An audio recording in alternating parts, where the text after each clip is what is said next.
Good morning, everybody. So it is Tuesday, May, whatever, and I'm outside. I'm getting ready to start planting up the pink stuff.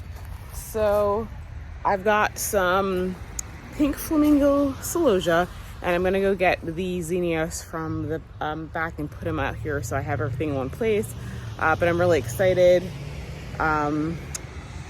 Once I got the pink Celosia planted and the pink zinnia, I'm gonna add some more. I'm gonna add some more salmon queen to the bed because now that we've cleared out the leaves, I can see some additional spots.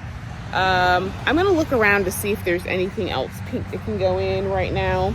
I do have some pink balloon flower, but that needs to mature a little bit more before I put it in the ground because it's really, really tiny right now. I'm just trying to think. I think that's it. I think that's it for right now. I definitely need, in the pink section. Oh, I know what it was.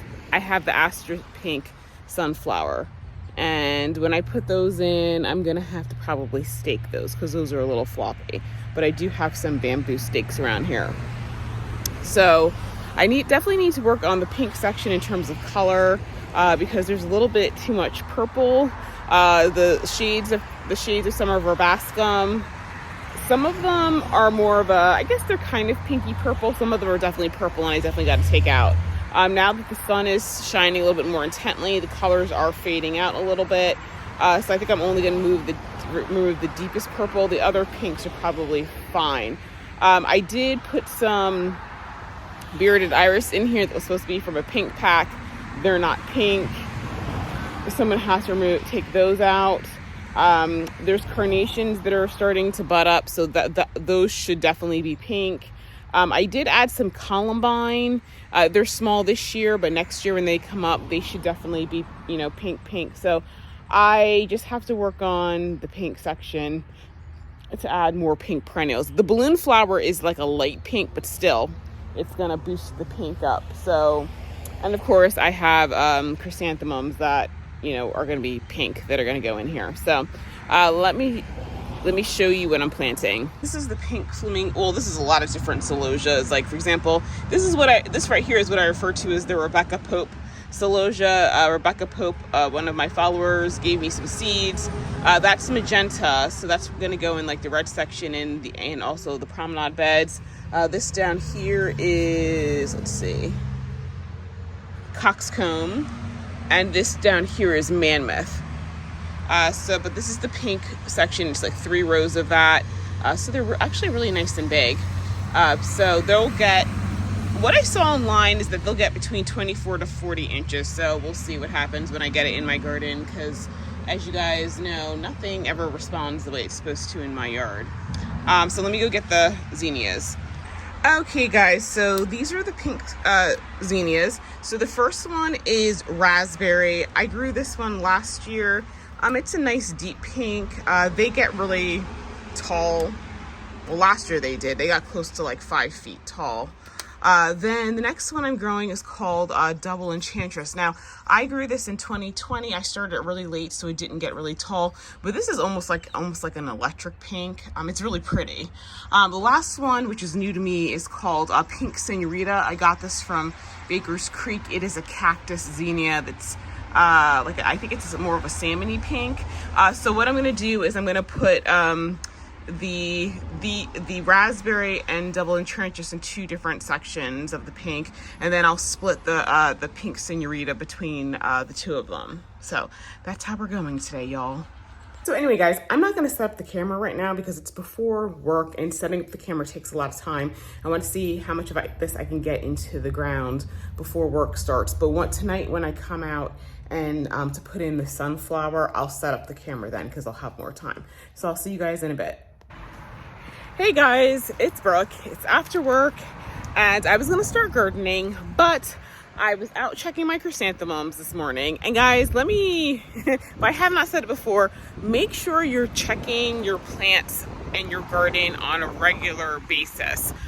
Because when I went to check my chrysanthemums, I noticed that I had aphids. So I had some indoor insecticidal soap and I sprayed it, but apparently it's getting ready to start all over again. So what I'm going to do is I'm going to go to Lowe's and get some neem oil, and I'm also going to get another battery operated sprayer. Now I have the one by, I think it's called Illumist. I really, really like it. Now I got the 2-gallon one, but today I think I'm just going to get the 1-gallon one. Maybe. We'll see, because I gotta be honest, I do have a lot of plants. I'm just going to give everything a light spray, like especially with like the roses and that sort of thing, because the neem oil will also help with black spot. But I'm going to do that and get some of that, and then I'm going to head to that one Walmart to see if they have anything. So, you know, it's kind of weird. I'm looking at this one plant, and it's an Astra, I'm pretty sure, and it looks like it's getting ready to bloom, which I was under the impression they didn't bloom till later in the summer. So, but then again, I've never grown Astra. So I'm really enjoying how everything in the garden is turning out. I'm just trying to look at the leaves on the other one to see if the leaves are similar.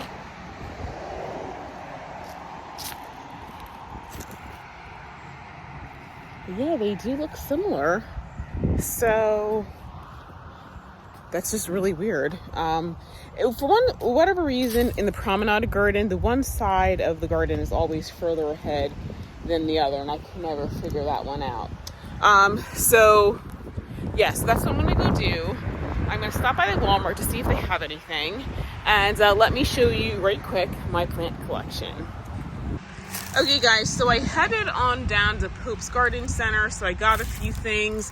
They have $4 perennials. I got some Cheyenne Spirit Echinacea. I've got some Mesa red blanket flower. I got some Agastache tango, which is right there. And then I got, let's see, I got more beer tongue. This one is called Red Rocks. And then I picked up some bigger Agastache from Flag's Garden Center. This one is called Kudos Coral. And let's see, I had some Columbine that I got from Nectar. And then I bought this baptisia from Proven Winners. It is like pink lemonade.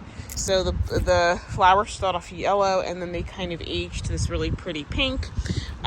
So I have no idea where I'm putting that, but it's going in the garden. So the chrysanthemums are doing well. I actually did pull one of them out of their containers just to see how the roots are doing. And with the one I pulled out, the roots made it to the bottom of that pot. So I'm going to give them some more fertilizer, and by the time Memorial Day runs around, they will have a sufficient root system for me to plant out. So I am moving stuff from my racks inside to outside to get herded off, because now is the time to start bringing them out. When I get back, actually, you know what? I do need something to post for Wednesday, so I may talk about my hardening off process, because I don't do mine the way that everybody else does it. So anyway, guys, I'll see you in a little bit. Okay, guys, so oops, shoot, I just dropped my glasses. Can't say. Here's what I picked up. I got the Cobalt 24-volt max. I got it because it was on sale.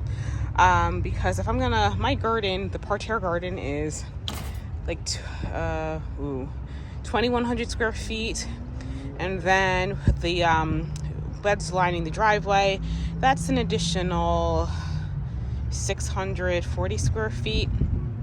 So, and I'm gonna have a vegetable garden, so that's a lot that has to get sprayed. So although I like the Illumist, it's a small battery. I don't feel like having to stop and recharge. So with the 24-volt battery, I think this is gonna let me do the whole thing. Obviously, you know, my biggest thing is I'm probably gonna run out of solution and have to fill up twice, but that can't be helped.